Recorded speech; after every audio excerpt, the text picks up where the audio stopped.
মৃত্যু আপোনাৰ মোৰ মৃত্যুৰ পিছত কি হ'ব তাৰে কিছুমান নকৰিব লগা চিন্তা আজি আপোনালোকৰ ওচৰত লৈ আহিছোঁ। 1 নম্বৰ, আপোনাৰ মোৰ যেতিয়া মৃত্যু হ'ব কেইঘণ্টামানৰ ভিতৰত সকলোৰে কান্দা কাটা বন্ধ হৈ যাব। এইফালে আপোনাৰ চিতা জ্বলি থাকিব আৰু আনফালে আপোনাক শেষ বিদায় জনাবলৈ অহা লোকসকলে ফোন যোগে কাৰোবাৰ লগত ব্যস্ত হৈ পৰিব। কোনোবাই ফেচবুক হোৱাটছআপ চলাই থাকিব, আকৌ আন কোনোবাই নিজৰ ব্যৱসায় ৰাজনীতিৰ কথা পাতি থাকিব। আপোনাৰ ঘৰৰ মানুহখিনিয়ে ৰাইজৰ শুক্ৰাশাত লাগি যাব, তাৰে মাজতে কোনোবাই আকৌ অকণমান চাহ বিচাৰিব।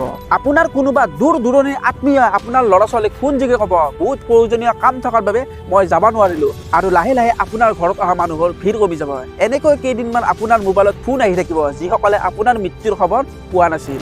আপোনাৰ অফিচত আপোনাৰ পৰিৱৰ্তে তৎক্ষণাৎ বেলেগ এজন মানুহ বিচাৰিব। আপোনাৰ কাজকৰ্ম সমাপ্ত কৰি আপোনাৰ নিজৰ ল'ৰা ছোৱালীয়ে নিজৰ কৰ্মক্ষেত্ৰত গুচি যাব। আৰু এনেকৈয়ে কেইদিনমান পাছতে আপোনাৰ জীৱন সংগীয়ে কোনোবা কমেডি ধাৰাবাহিক চাই হাই ফূৰ্তি কৰি থাকিব, আৰু এনেকৈ সকলোৰে জীৱন স্বাভাৱিকভাৱে চলি থাকিব। এইটো ঠিক যে প্ৰথম মৃত্যু বাৰ্ষিকত অলপ আয়োজন বেছি হ'ব, কিন্তু দিন বগৰাৰ লগে লগে লাহে লাহে আপোনাৰ বিষয়ে কথা পাতিবলৈ বা আলোচনা কৰিবলৈ কোনো নাথাকিব।